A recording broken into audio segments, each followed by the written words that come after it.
The Laird's family has been distilling in America since 1698.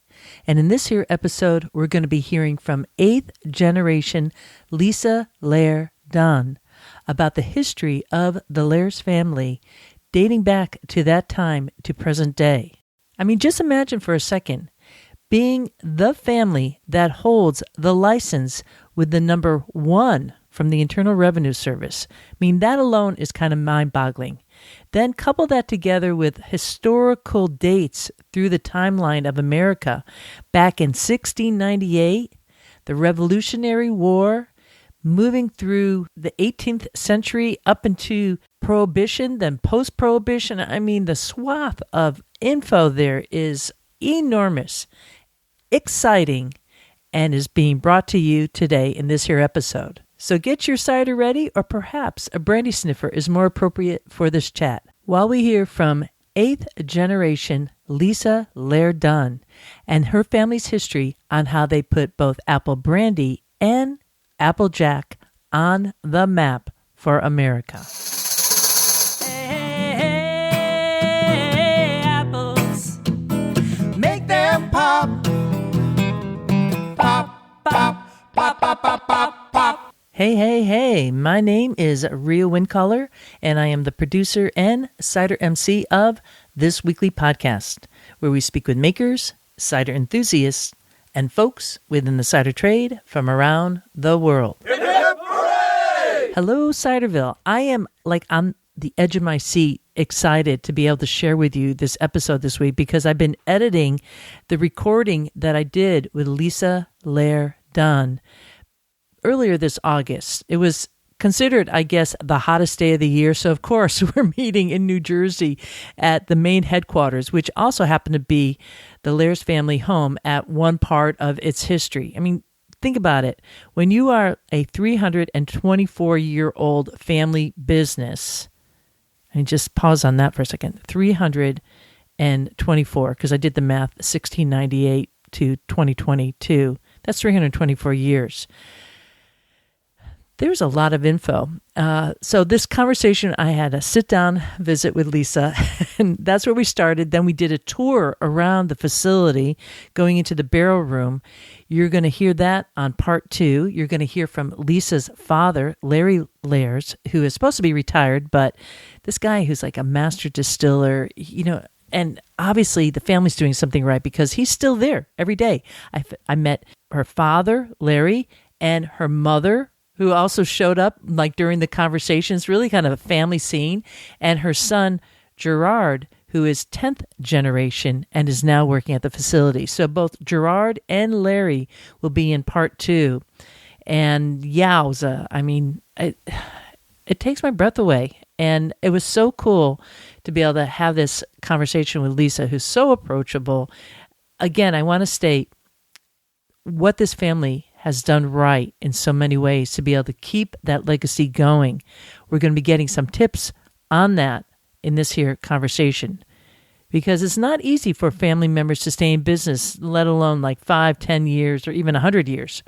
But to do that so well and to continue to grow the business and maintain that vision and stay a family who's loving each other throughout it all, through thick and thin, that's something, that's a story alone. So we're going to hit upon that, go through the history of how this family made it through both, the American Revolution, where they started, in New Jersey, how they branched out along the East Coast, where they're sourcing their apples from, which is Virginia. We'll talk a little bit more about that in part 2, and some of the technical aspects of their distillation process, getting through Prohibition, and where they are today and where they are going, because they are not going away. I mean, shoot, in years to come, somebody will be interviewing the 20th generation of the Laird's family. I have no doubt about that. It's just an amazing opportunity. I've been wanting to talk to them for such a long time, and it just was perfect because Laird's & Company is going to be at Cider Days 2.0. So if you haven't heard about that yet, I'll talk a little bit about that upcoming event this November, right after we take a pause. There's a reason why we do it like this. Cider Days 2.0 is taking place the first weekend of November, which is the 4th and 5th of this coming November, in my special spot of Ciderville, which is Western Massachusetts. And all the events for 2.0 are taking place at the Hawks and Reed Performing Arts Center. And there's a lot going on there. In fact, right now, you could go to the webpage for Cider Days 2.0 and start seeing the schedule of events specifically for Cider Days 2.0, and also leading up to that weekend, we have Western Mass Cider Week, and also surrounding different events happening in our area, because anyone who knows Cider Days, which first started in 1994, is the oldest cider fest in the country. Not quite 300 years old, but, I think we're almost touching our 30th year. So that's not bad for something that was not even talked about in the early 1980s. Of course, back when the Laird family was distilling, cider was the drink. But I'm getting off course here, right? I just can't stop talking about that. Back to Cider Days 2.0. The kickoff event takes place on the 4th, a Friday evening, and it's going to be a Calvados and American apple brandy. And we're going to have Laird's 7.5-year-old brandy at that tasting, along with another American apple brandy from Flag Hill Winery and Distillery, which is based in New Hampshire. You're going to be hearing a conversation that I had at Flag Hill Winery and Distillery coming up on an upcoming episode of Cider Chat. So there's a lot there, in addition to 4 Calvados from Normandy, France. And one of those Calvados is from Domaine Dupont. And if you want to hear a little bit about Domaine Dupont, I have a fantastic already posted episode with Etienne Dupont, where we were going through a whole range of Calvados and tasting with a master. There's just nothing like it. It's like sitting down with Larrie Laird and going through that whole range of brandies that they have there. And this is going to get us all stoked for that actual kickoff event. I want to say that the Calvados and American Apple Brandy tickets are selling, and I don't want you to miss out. You want to find the link for that. It's at ciderchat.com. There's a page called Cider Days 2.0. I'm going to have the links in that. Check us out on social media. On the Facebook page, you're going to see it posted right there for the tickets. And it is really a guided tasting. So you're going to be hearing about how it's distilled, the regions that it's distilled, and how to taste it, which is different than tasting cider. I will be presenting that tasting along with Ambrosia Borowski, who is a rock star brandy expert and cider expert, and is the general manager of the Northman Beer and Cider Bar. Super stoked. So don't miss out on those tickets. Go to the show notes for this here podcast, or go to iloveciderdays.com. You'll be directed to that, be able to get your tickets. Now, there's a bunch of other events happening too. I can't go through them all right now because that's a show unto its own. So go to the schedule page for Cider Days 2.0. You'll see all the 2.0 events happening, in addition to some of the earlier events taking place during Western Mass Cider Week, and also on the Cider Days weekend itself. There's going to be events added as they come our way. Even the cider pop-up for 2.0 is wild. We have Claude Jacques Lair. We're going to have Matt Kaminsky there, authors of cider books. And I can't say this enough, bookmark these things. Pay attention to social media because you don't want to miss out. There's both ticketed events and free events too, all waiting for you this first weekend of November in Western Massachusetts and the Berkshires. Now you might be thinking, oh my goodness, it's the fall, there's apples. People are crushing apples, getting juice and fermenting now, and I want to get in on that. I want to make cider and start right out the gate doing that well. Well, I have a tip for you. In fact, they are sponsors of this here podcast, and it is a company that provides yeast to cider makers, specific cider making yeast. And that would be Fermentist. They're actually an international company and work with a whole range of different cultured yeast for both winemakers and cider makers. I mean, you could use a wine yeast. A lot of people do. But sometimes you want to have something that's really specific to the fruit that you're working with. And that's what Fermentis does. And I've used all their different yeast for my own ciders. I will be foraging apples out in the fall season, on the roadsides, pulling them in and saying, dang, I might be thinking, okay, a little bit of wild yeast, but then I want to follow up with the cultured yeast, which is really pretty typical. I'm finding that more and more with all the different conversations I have with both professional makers and folks like myself who are just doing it at home. We might let it run a little bit wild and then add a cultured yeast, but there's some ciders I want to just from the get-go take charge and create a certain profile. Perhaps I want it on the sweeter side, or the opposite, a very dry cider. And the yeast is going to help dictate that because it's munching up on the sugars that are in the fresh pressed apple juice and converting it to alcohol. And if you don't take control of that, well, what will happen is all the floaty yeast that's in the air or on the cider making equipment or in the room that you have, or perhaps, just on the apples themselves, they might be the coolest yeast around, and that might be something to go to. But there are times, definitely times, when I want to have a focus for my cider, kind of tried and true. And Fermentis is super reliable for that. Plus, they're very approachable. That's fermentis.com. It's time now to hear the history of Laird's and Company, dating back to 1698 to present day. The first licensed distillery in America, and they bear the letter number 1 on their door to their barrel room. Definitely check out the photo to that in the show notes to this here episode 333. Everywhere on this property is history. You just feel it as soon as you drive by the site or pull into the yard. We met in the old home of the family at one time, and is now the corporate headquarters.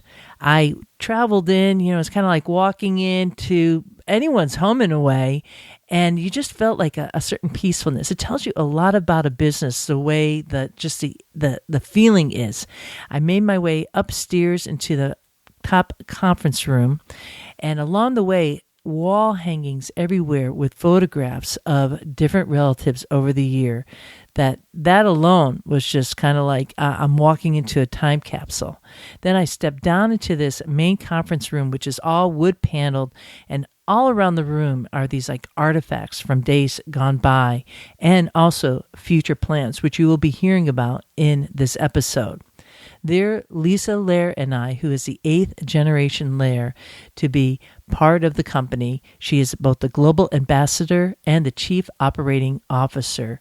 We had a sit-down conversation with her faithful dog, Jack, at her side. And of course, for a family who is renowned for Applejack, of course you're going to name your dog Jack, right?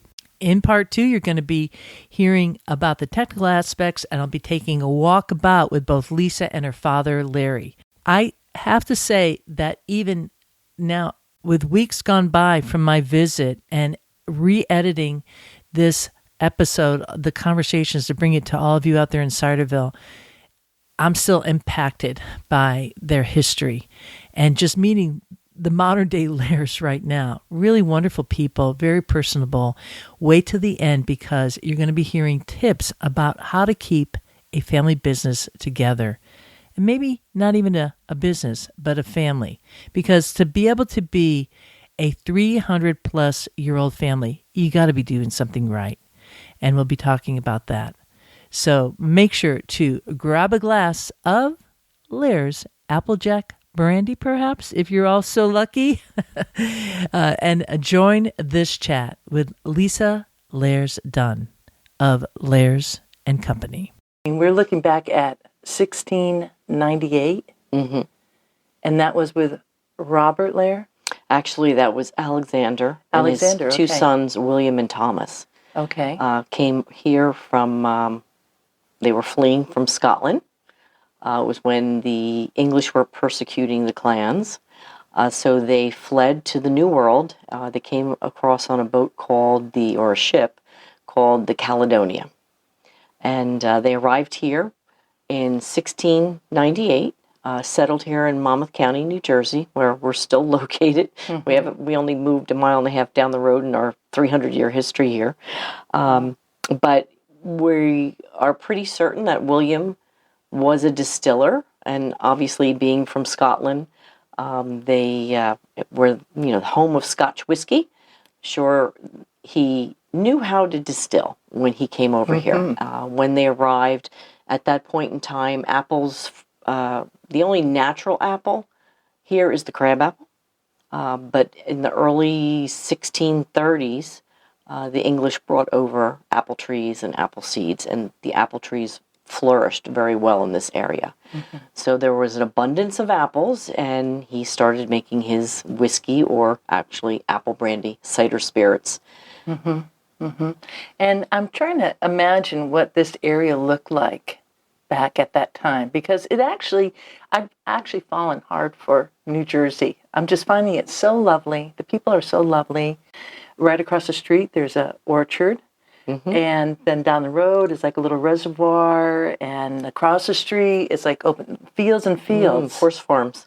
Farms, yeah. okay. We're very well known for horse raising and training here in this area. And what were apples being grown here by your family? How did that first come about? It was just kind of probably the quantity being used at that time was much less than you're now in 2022, of course. So were they using like crab apples and some of these English varieties that were brought over back then? Do you have any idea? Obviously, that's the only source of apples they had at that point in time. So I'm sure they were the cider apples that came across from England, and probably using some crab apples as well. I assume they had orchards as well. They had quite a bit of land. It's not like people were purchasing apples. Back in the 1600s, 1700s, and even into the 1800s, there basically was no use for the apple tree except to produce hard cider or cider spirits. They were very bitter. We called them basically spitters. You took a bite out of it and you just spit it out because it was so high in tannins. So I'm sure they were growing most of their own apples. If property had a lot of cider trees or cider apple trees that were on their property, they were usually producing hard cider or cider spirits. Back then there were two production methods for Applejack. One was freeze distillation, or evaporate, let's just call it freeze distillation, where they would crush the apples, ferment, and they would leave it in the barrel throughout the winter. And as it became cold, the water would freeze out of the Applejack, the hard cider, and it would condense the alcohol level. But this was a very harsh method because, when you use heat distillation, you're moving a lot of some of the congeners. Obviously, you want some of them, but you need to remove some of the fusel oils, methanol, etc., in order to have a more palatable product. So, historically, the freeze distillation method created a harsher product. There was actually a term called apple palsy if you drank too much of the freeze distilled Applejack, because if it had too much fusel oils, etc. You'd have a little bit of numbness on your face. Numbness, you get, a little something could go on there. My goodness, yeah. But also, it had some picturesque nicknames. Corpse Reviver was one. Corpse Survivor. Corpse Reviver. Corpse Reviver. Like it would revive a corpse. That's how potent it was. Also, Mouth of Bluefish Quills. So it... Mouth of Bluefish Yes, Quills. so it was a much harsher product. Yeah. With William being a distiller and coming from Scotland, obviously, I'm not sure if he brought a still with him, or he most likely knew how to build a still. But as early as the 1700s, there were stills available here in the New World. So he used the heat distillation. We're pretty confident of that. Moved over into that, yeah. Because a lot of folks even today do try their hand at Applejack. I'll raise my hand to that. Yes, Living yes. in New England, I'm able to put out some cider, and I've never been fond of it. No, it's never been fond of it. It's not that palatable. No, yeah, it's not so exciting. But they do think Applejack, the name came from, because freeze distillation was also called jacking. Mm-hmm. So you're jacking the apple cider. Mm-hmm. So there's theories that is where the name Applejack came from, which is probably true, but who knows? Yeah. Nobody wrote that down. Nobody wrote it down. I know they're just trying to survive. Let's go over a little bit of your family tree. They came over, and then how did the lineage go from there? Because you're 9th generation, which is outstanding. I mean, congratulations to your family for keeping that on, because that's really unique. It's not just a 100-year family; it's a 300-year family, and in the same area. That's really commendable. So where did that then go from there? Then they came over and they started doing the distillation. Well, I'm sure when William started this enterprise and started producing Applejack, apple brandy, cider spirits, he had no clue that 10 generations later that his descendants would still be plugging along and continuing his initial operation. But as I said, we settled here in Monmouth County, but the town is Colts Neck. In 1717, the Colts Neck Inn was built. It was a stagecoach stop. Is that right down here on the corner? Yes, it's right on the corner of 34 and Route 537. I actually stayed there last night. Oh, really? I did. I found them very pleasant, and it was very cute. Yeah. So there's Historical the inn spot. that's up. Yeah. The hotel is down in that little ravine. Yes. That's actually where our initial distillery was, at that location. Wow. Well, that was meant to be. Yeah. Me being there. No wonder I was had feeling. no idea. That's pretty cool. Wow. So that was the original location. There looks like there's a little bit of water there that might have provided some source that they needed. Exactly. Yeah. So the Laird family, we did not own the Colts Neck Inn. It was owned by the Hart family. And when Mary Hart became a widow, the Laird family ran the inn for her. So we were like proprietors of the inn. And obviously we had the distillery right next door. Right there, yeah. On site. We obviously were serving our cider spirits at the Colts Neck Inn. So that's really how word started to spread about the product, because as people would come through traveling from the ports, to Burlington, Philadelphia, Pennsylvania. New York. Maybe not New York. They would take it with them. Yeah. Obviously it wasn't in bottles that early. It was more in barrels. That's how it was transported. But so word began to spread, and obviously we were serving quite a bit of it in the Colts Neck Inn. It's just kind of giving me a little bit of pause there on how your family is so tied into this area. Like your roots go deep here. Very deep here. Very deep. Yes. Yeah. And even, with the growth of the country, we have a timeline that shows the historical moments of the growth of the United States.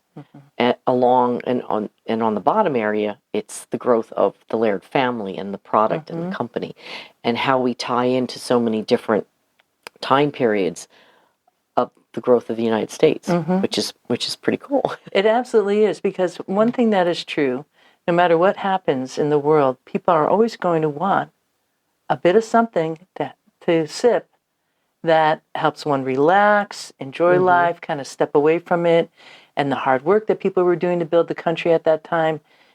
Spirits is like a major foundation for that, I think, for any kind of growth of any country, and certainly the U.S. And I think that's also something to be noting for listeners, how much that actually did help the U.S. in a way, to provide that.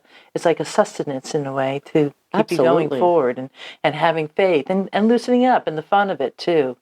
And then it sounded like the quality kind of changed too, soon once they got that and knew how to distill and moved away from the freeze distillation part of it. And that was a lot. The freeze distillation was a lot of farmers if they had apple trees.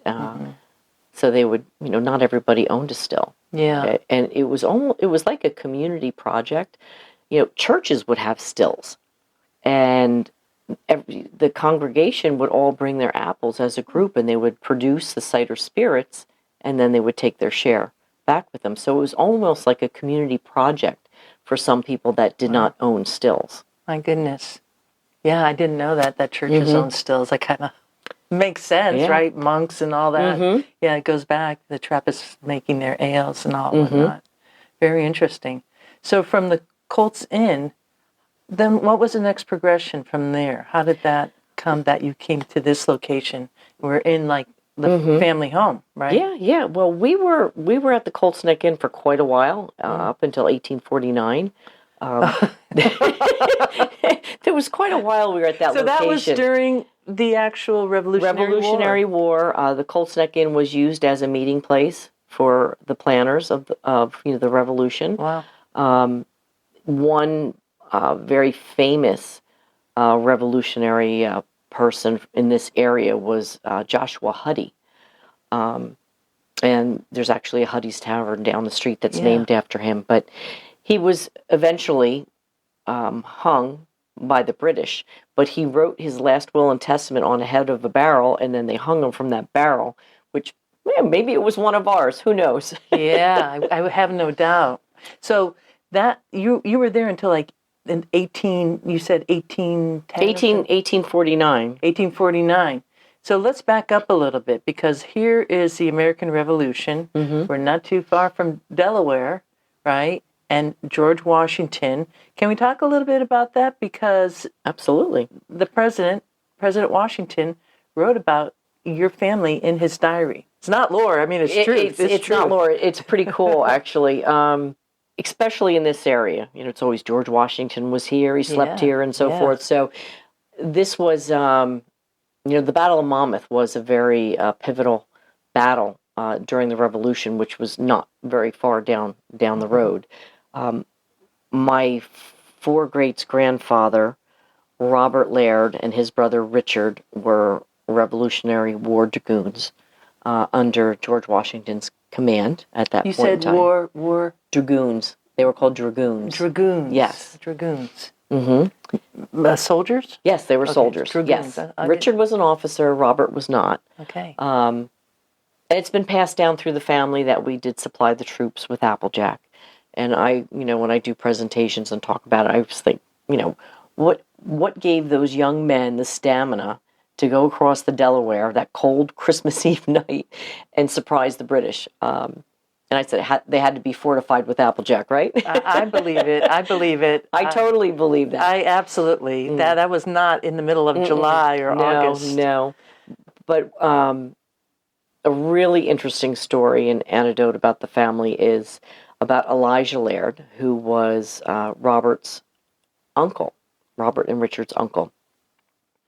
And as George Washington traveled during the battles, he would hire a local person to be their guide, because obviously he did not know the local terrain as he went through the 13 colonies.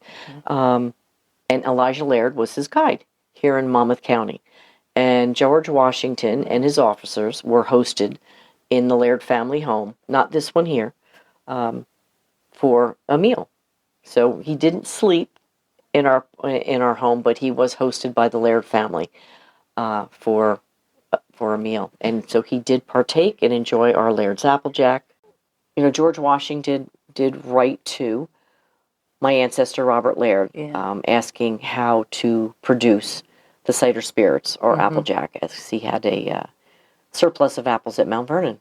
That's right, yeah. Do we know if he provided the recipe and told him how to do that? I am pretty sure that he did. There are references in George Washington's diary discussing the building staves and casks for cider spirits. So he did begin to produce some cider spirits. I think it was much smaller level. I mean, obviously he was the largest distiller of his time period, but it was predominantly whiskey. Yeah, so fascinating. Now, in 1780 is when there was a commercial license. Is that how one would look at it, or that there is actually a bill of sale? Because was there any regulation at that point? No, not really. It's kind of like a free-for-all back then. Yeah, Wild West. Until the whiskey revolution. Yeah, right. But we use 1780 as our official start date, or the beginning of the company, because we do have Robert Laird's account book of operations from the late 1700s, and has a record of sale of cider spirits. But of course, we know the Colts Inn, and up to that point, the family was there and selling it for sure. Yes. So there was probably bartering going on, selling. Obviously, people were consuming it in the inn, in the tavern. So then you moved up this way around 1849. Yes, family. We had, I guess it was Robert Laird's son, Samuel, took over the distillery in 1812. And he was running the Colts Neck Inn, running the distillery. And another quick anecdote is he was a very famous race horse trainer, which this area is very well known for. Actually, one of the most famous horses was a horse named Fashion, which she was inducted into the Racing Hall of Fame in 1980, which coincidentally was our bicentennial, which is pretty funny. But anyway, he was doing all three, and unfortunately we had a fire. You have wood, fire. With the distilleries, it was quite prevalent to have fires. Yes. And at that point, his son, Robert, a second Robert, moved the distillery to our current location about 1.5 miles down the road. Down the road, yeah. To where we are now. Yes. Yes. And the building is still here, that where the... Some of the buildings are. We can take a look at that later. Yeah. There's a longer piece here because you're in 2 locations, both here and in Virginia. Yes. Where you source your apples from. I want to just kind of put a pin on that. We'll come back to those apples. Let's talk a little bit about Prohibition. Okay. Because my understanding is that the company was able to continue to distill during Prohibition. Not in the early stages. So early stages is like how many years are we talking about? It was most of Prohibition. Most of Prohibition. We were not distilling. Okay. How were you surviving? We were producing some non-alcoholic apple products. Okay. Like an apple juice. Yeah, apple juice, apple cider, which I'm not sure how many people were really buying a large quantity of apple cider except local bootleggers. So we could have been selling to bootleggers, and who knows, possibly my family could have been bootlegging and not. Right. I have no idea. Most families were. Mine was. So, exactly, right? My grandfather was producing an apple soda called 5 Apple. So my grandfather then petitioned the federal government for a license or a permit to produce for medicinal purposes during Prohibition. There were a few whiskey distilleries that were doing that. And he was granted that. We were allowed to distill 1 million gallons of apple brandy for medicinal purposes, which is kind of crazy. There were prescriptions for spirits. Like we were saying, during war, it was like the thing to kind of calm the soldiers, no doubt. And fortify them, of course, too. So absolutely makes sense. When my grandfather and great uncle reopened the distillery when it was still Prohibition, there's newspaper articles saying that owner was afraid of hijackers and gangsters because coming and stealing the alcohol. So I'm sure it's quite interesting. But were there bars on the window or anything like that? Well, there are bars on the warehouse. Yeah, yes. I'm sure. Yes. Yeah, absolutely. Absolutely. Yeah, we do. Yeah, that's one of the main things now to get a license to distill. You need to show that it's a secure building. Exactly. For that and for other reasons too. But hijackers and robbers. Were there any ever? Was that ever a problem? Do you know? I don't think it was. Yeah. Because they didn't receive the permit until 1933, so it was right at the tail end. Yeah. But we know that's where the mob came from. That's where it all began, was during Prohibition. So there was a lot of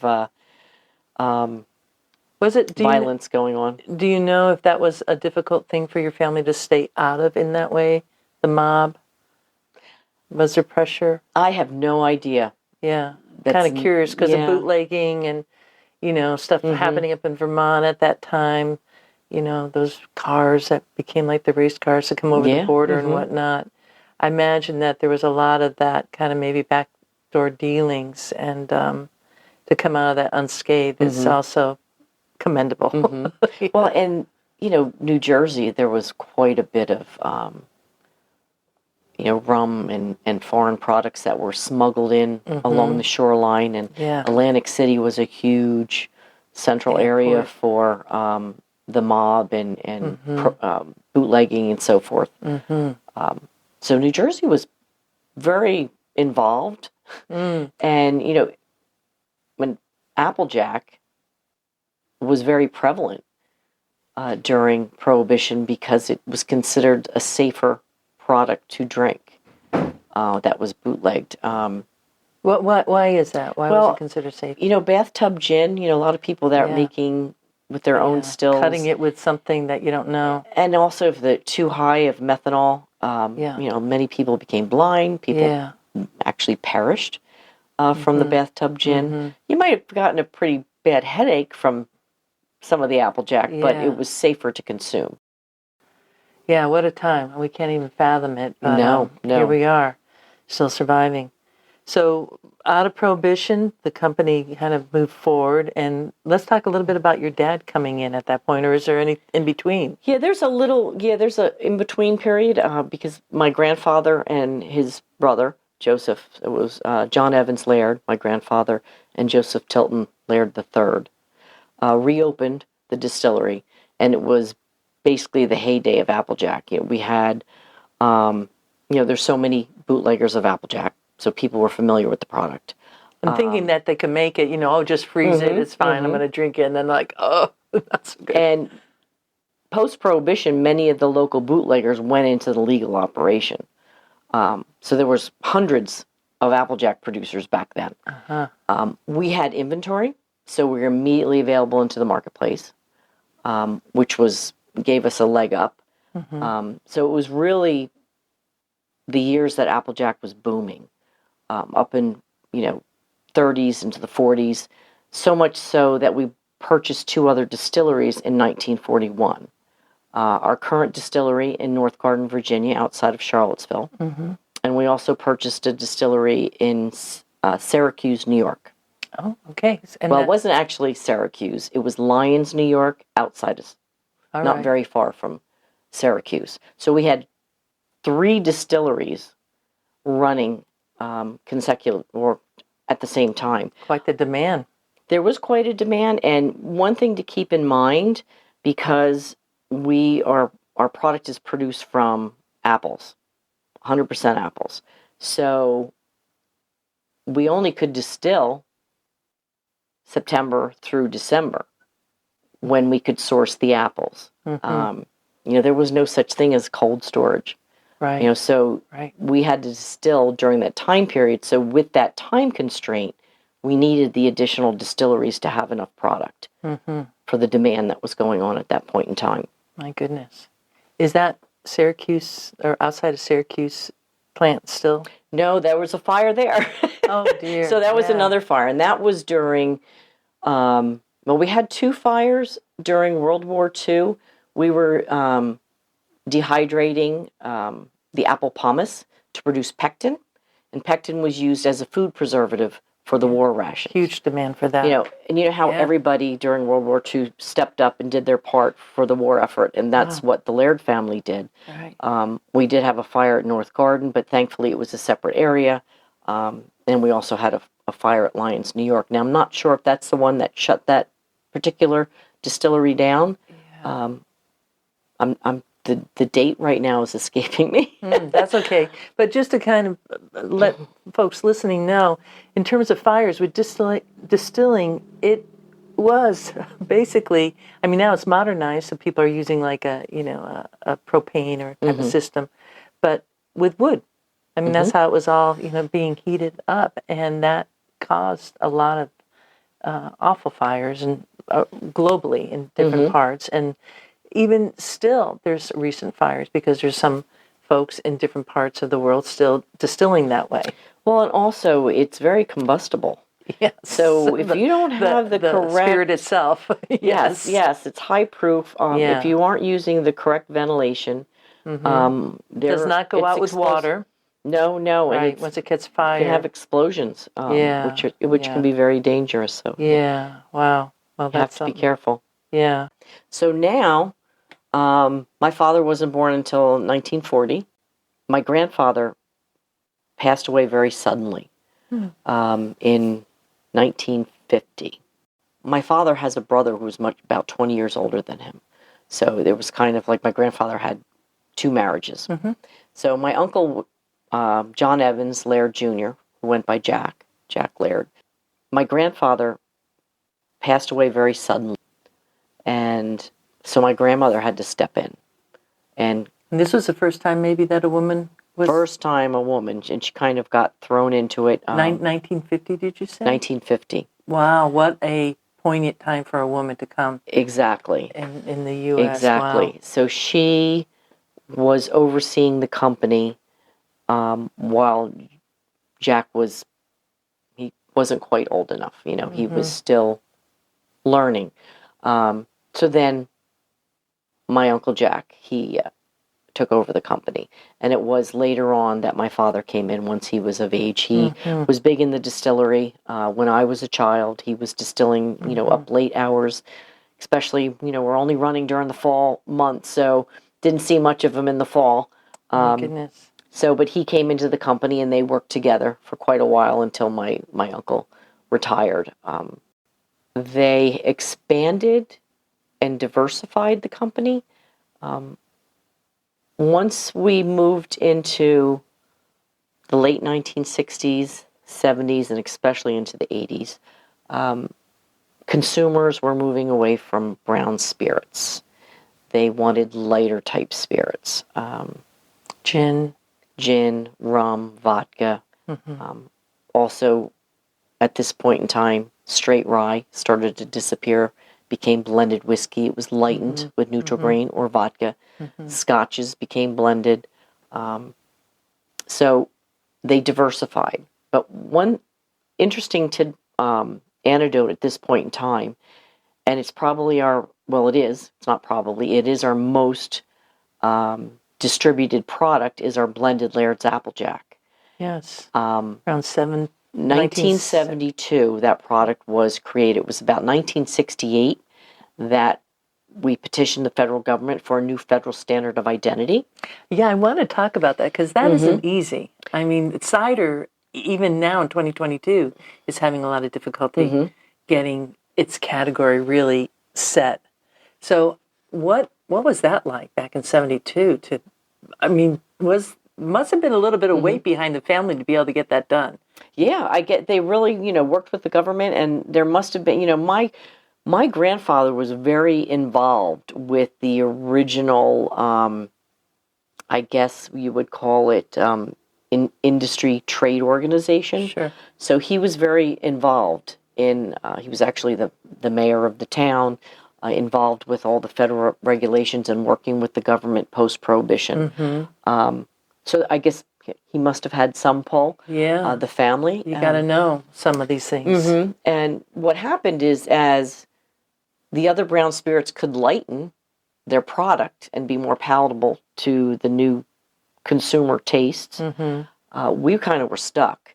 Our federal standard of identity for apple brandy, Applejack, which are synonymous, has to be 100% apples. We could add nothing to it. Right. So this is where Jack Laird went and asked, we need to survive, we need to be able to lighten our product. So as of 1972, we have the federal standard of identity of blended Applejack. Now that can be as little as 20% apple brandy, and then the balance neutral grain, which is the base of vodka. Ours is 35% apple brandy, 65% neutral grain. So this allowed the company to continue and to survive, but also we diversified into other spirits because we knew we couldn't keep our doors open with just Applejack any longer and our apple brandy. So we did create other types of spirits, and then later on we started importing wines as well, wines and spirits from other countries. From Europe and whatnot, yeah. And now it's kind of like a multinational type of situation where you're importing, you're an importer, and also the distillers here, which makes sense. And that's where my father's, my father was Larrie Laird, his contribution to the continuance of the company and the family business is diversifying. We also started contract bottling for other distillers, contract packaging. So we found all these different avenues to have a revenue source to keep the company alive. Yeah. With the heart and soul being the apple. Always. Applejack. Yeah. Always. So cool. Very cool. Well, it absolutely makes sense. It's what farmers have to do. You add those value-added products. It's what distillers have to do. And here you are still surviving.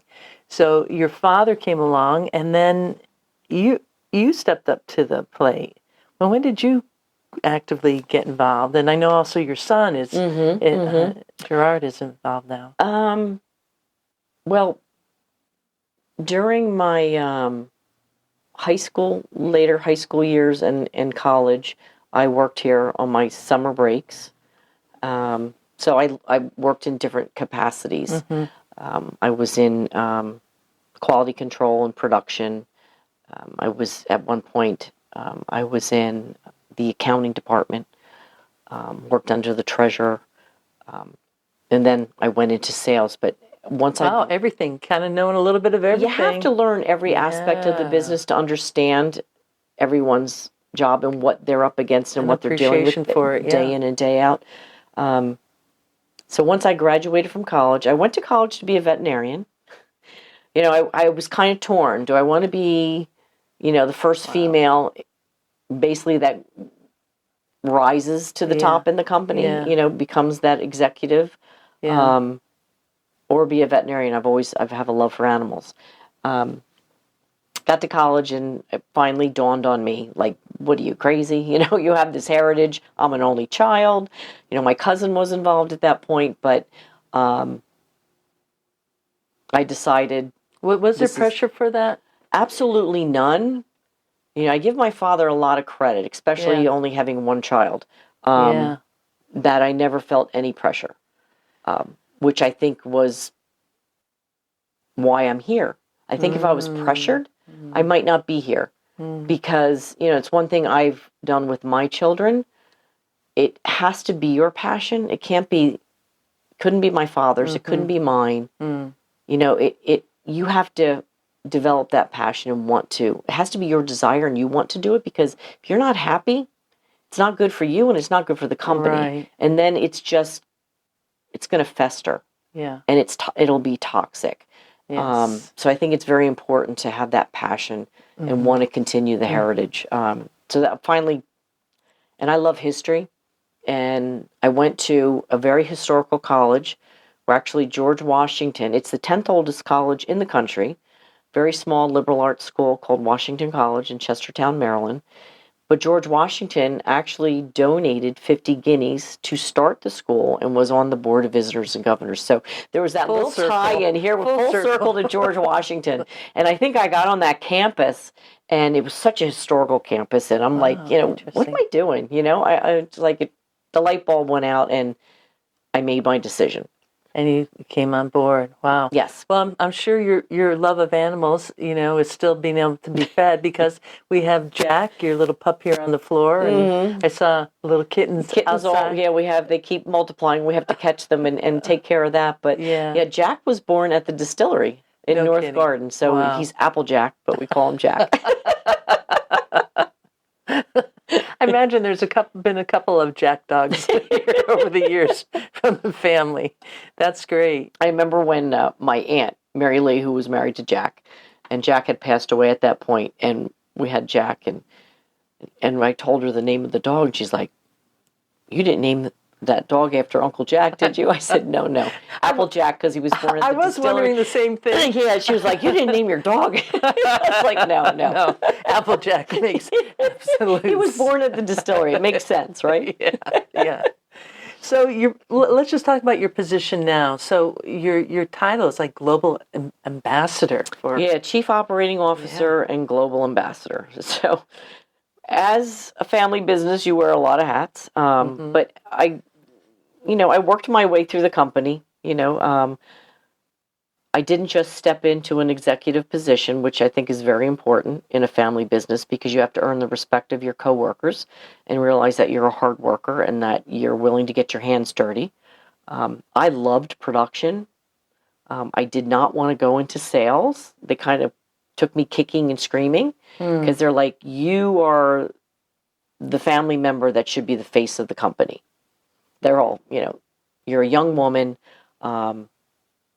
And so, okay, I'll go along with this. And you love history. And I love history. I love talking about history. I love talking about the family. I love talking about the company. You have a public face, But it took a while for me to get that confidence, because I really was not a public speaker. I still get nervous. I'll be like, "Ooh," Sure. like the deer in the headlights. That could be a good thing. Yeah, I guess it is. I guess it is. But so I started small in New Jersey and then spread out to other markets, and then as we moved into probably about late 1990s and year 2000, you started to see the explosion of the craft cocktail. The bartenders were moving back to classic cocktails, fresh ingredients, and they started taking notice of our apple brandy, and they wanted the original ingredient that was in these classic cocktails from the late 1800s, early 1900s. So I became more involved with the bartending community and traveling, and as we started exporting, we now export into 18 markets, and I visit all markets around the world and do master classes and talk about the product and the history and cocktails. And it's not bad traveling around the world drinking delicious cocktails. No, and meeting people who are jazzed up about it. Can it be better, right? It is fun. It's exhausting, especially as I'm getting older. But and once the pandemic hit, I took on a stronger role here as Chief Operating Officer and overseeing the operation, because we kept my father out, because he's now 82. He's still here. You'll find him on a forklift. He'll never retire. So we now currently have 3 generations, 8th, 9th, and 10th, working together, which is kind of crazy in itself. Awesome. My son Gerard came on board in 2018, and he worked down at the distillery first, and now he's doing a lot with production, and he is overseeing the implementation of our new software system. Oh, fantastic. Which is perfect. He's the younger one, understands it a lot more than my father and I do. Great. So. Was there a tradition in the family to have a particular product on Thanksgiving or the different holidays around the year? And was there kind of a mentorship of learning how to taste brandy? How did that happen in your family or for you? It was always around. I mean, that's pretty much all my father drinks, unless he's drinking beer. When I was young, probably as soon as I could hold a glass on a bottle, I was making his cocktail for him. So obviously I was tasting a little bit. Bartenders have to make sure their cocktails are balanced correctly. So I've been exposed to it all of my life. But one family tradition that really stands out is the holidays. We have an old family Laird's eggnog recipe. So every year my father would make that. And I still, he makes me pretty much do it. He's like, I'm passing it on to you now. It's a little bit of work putting that together. Yeah. But yeah, so that was always a tradition. Yeah. And that's cut with what? What do you put in the eggnog? No, it's eggs, cream, Applejack, sugar, very heavy, very rich, very not calorie conscious whatsoever. No, it shouldn't be but that eggnog. It is so delicious. And I make a lot during the holidays, and I give everybody a little bottle of the eggnog. And I don't know why I started this, because now I created a monster. Oh no! Everybody's like, "Are we getting our eggnog?" Yeah. So, and it's quite, it's labor intensive, but I do love making it, and I love sharing it. Obviously, that's super special. Well, I asked that because I just have this imagery of, your father maybe saying, this is how you actually, have a glass of brandy, and this is how you actually, not, shaking it all up, but, taking it slow and munching it and not, gurgling in your mouth. We taste barrel samples together, and he's been doing it since he was like in his 20s, and he's 80 now. So yeah, he can just smell the brandy and tell you if it has too much aldehydes, has too much fusel oils. Like, he can pick things up immediately. Sure. His palate and his nose and palate are so in tune with the product. Yeah. So it really takes a lot of practice. So I learn a lot from him even today. As we're tasting, he'll say, "Oh, fusel oils are high in that." I'm like, "Well, what's what are you noticing there? What are you picking up? What's telling you that?" Just so I can learn more. And we're now, my son Gerard is involved as well. So we're learning the process and tasting. And that's a master. It is. It really is. Master, it really is. Mm-hmm. That's at 10,000 hours plus, a lifetime of hours to get that. And that is where you get that really upscale level of product. I think one, important key, being able to continue the family legacy, is that the family has found a way to always communicate. My father and I worked together for many years now. Obviously, we disagree, and there's going to be arguments at times, but we never take that home with us. We've been able to keep it separate. And I think how do you do that? I just need to know. What's the advice on that? I love my dad, and he loves me, and we respect each other, but we know we're going to argue and we're going to disagree. We still disagree to today, but we don't take it home. And I think my mother has a lot to do with that all, because she'd be like, that's enough. We're not doing it. No more discussion about the company. Good. But also, you have to realize it's not personal. That it's they're business. It's one is business and one is personal. And he's got one mindset. I have another. Obviously, you've got the conservative. You've got the younger. Now I've got even the younger. Yeah. I'm in the middle of the two of them. But you see these family businesses where they have feuds, and it tears apart the company. And I think that's really important, what we've been able to do. And I think it's keep it separate. Well, that speaks volumes for respect for boundaries, doesn't it? You have to.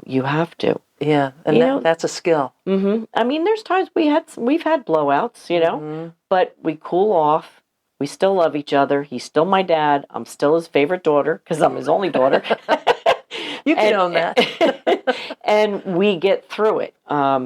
We don't carry it with us, because how can I hate my father? I don't understand that. So I think that's really, it's so key in a family business.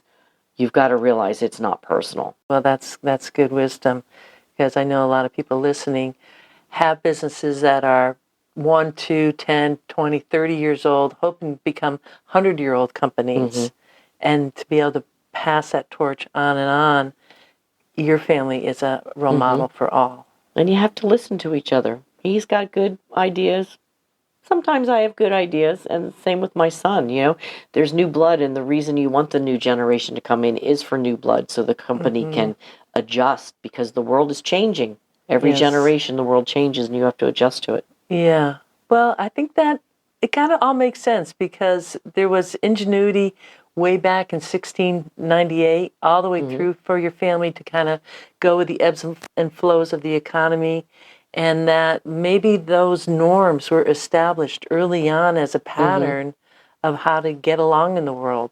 And that can't ever be underestimated, of what it's provided for you now in 2022. Absolutely. Well done. Well, thank you. Thank you. We're trying. And you're doing it. You're doing it.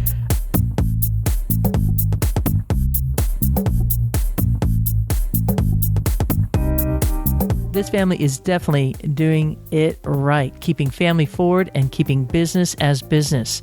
In part 2, which will be going live next week in episode 334, you're going to be meeting Gerard, who is Lisa's son, and Larrie Laird, who is Lisa's father. They're all on site at the Scobyville plant, and that's just an amazing conversation. I don't even want to get into it right now. Definitely, if you haven't followed Cider Chat yet, please do, because you don't want to miss this opportunity to get some behind-the-scenes conversations with the Laird family.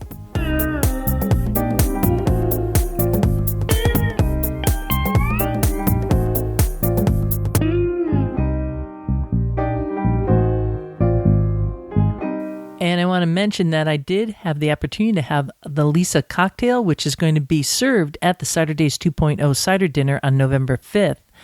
She made it. I took a video of that. That's going to be up live at both the Cider Chat YouTube channel and on Instagram. So make sure to follow all those different social media channels for Cider Chat, because we are going to be throwing out more and more Laird's info and, of course, more about the Cider Days 2.0.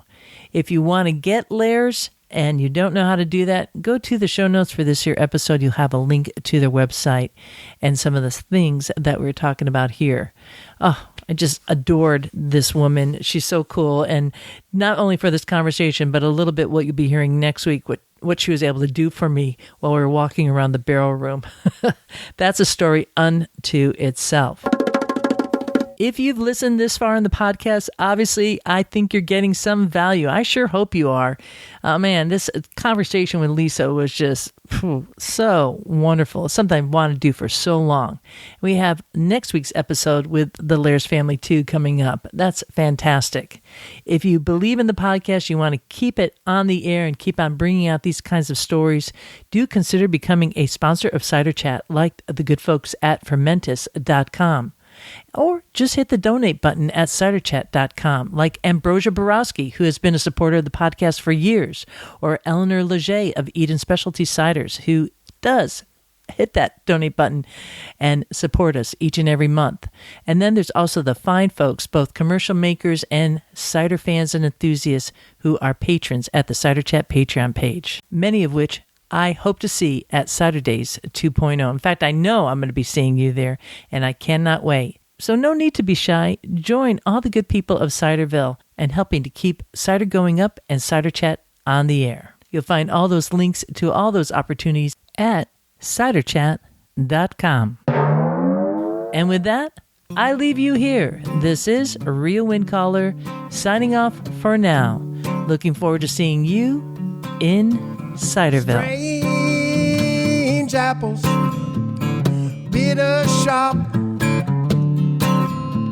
Strange apples, juicy ripe.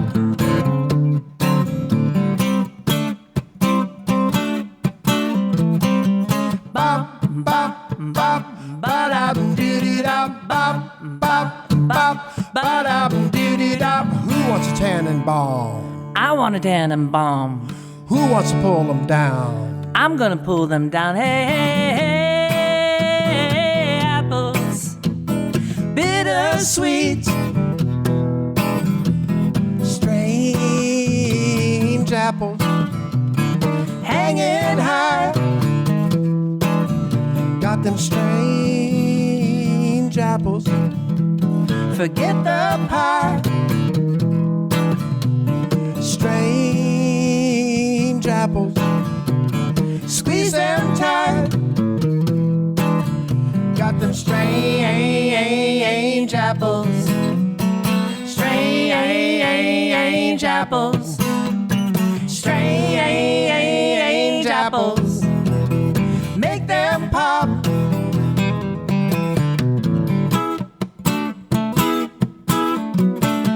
Pop, pop, pop. Ba-da-doo-dee-da, pop, pop, pop, ba-da-doo-dee-da. Who wants a tannenbaum? I want a tannenbaum. Who wants to pull them down? I'm gonna pull them down. Hey, hey, hey, hey, hey, apples. Come and see. Plenty strange apples for you and me. Strange apples. Strange apples. Strange apples. Make them pop. Pop, pop, pop. Ba-da-doo-doo-da. Pop, pop, pop. Ba-da-doo-dee-da. Pop, pop, pop. Ba-da-doo-dee-da. Pop, pop, pop. Pop, pop, pop, pop, pop. Yeehaw!